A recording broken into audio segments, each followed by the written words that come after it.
Hi everyone, Nagara Panchami ಹಬ್ಬಕ್ಕೆ ಬೆಲ್ಲದ ಪಾಕ ಇಲ್ಲದೆ ಸುಲಭವಾಗಿ ರುಚಿಯಾದ ಶೇಂಗಾ ಎಳ್ಳಿನ ಉಂಡೆ ಮಾಡೋದಕ್ಕೆ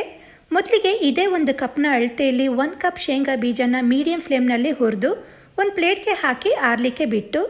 ನಂತರ ಅರ್ಧ ಕಪ್ ಬಿಳಿ ಎಳ್ಳನ್ನು ಒಳ್ಳೆ ಘಮ ಬರೋ ತನಕ ಹುರಿದು ಇದನ್ನು ಆರಿಸಿ ಅದರಲ್ಲಿ ಸ್ವಲ್ಪ ಎಳ್ಳನ್ನು ಎತ್ತಿಟ್ಟು,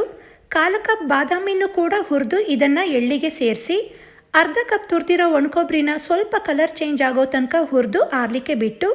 ಹುರಿದ ಶೇಂಗಾ ಬೀಜದ ಸಿಪ್ಪೆನ ತೆಗೆದು ಇದನ್ನು ಮಿಕ್ಸಿ ಜಾರ್ಗೆ ಹಾಕಿ,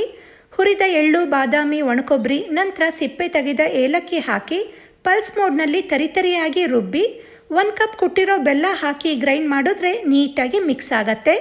ಕೊನೆಯದಾಗಿ ತುಪ್ಪ ಸೇರಿಸಿ ಒಂದು ಸುತ್ತು ಗ್ರೈಂಡ್ ಮಾಡಿ ಒಂದು ಪ್ಲೇಟ್ಗೆ ಹಾಕಿ, ನಂತರ ಎತ್ತಿಟ್ಕೊಂಡ ಹುರಿದ ಎಳ್ಳನ್ನು ಸೇರಿಸಿ ಟೈಟಾಗಿ ಉಂಡೆನ ಕಟ್ಕೊಂಡ್ರೆ ಸುಲಭವಾದ ಹಾಗೆ ರುಚಿಯಾದ ಶೇಂಗಾ ಎಳ್ಳಿನ ಉಂಡೆ ರೆಡಿಯಾಗತ್ತೆ.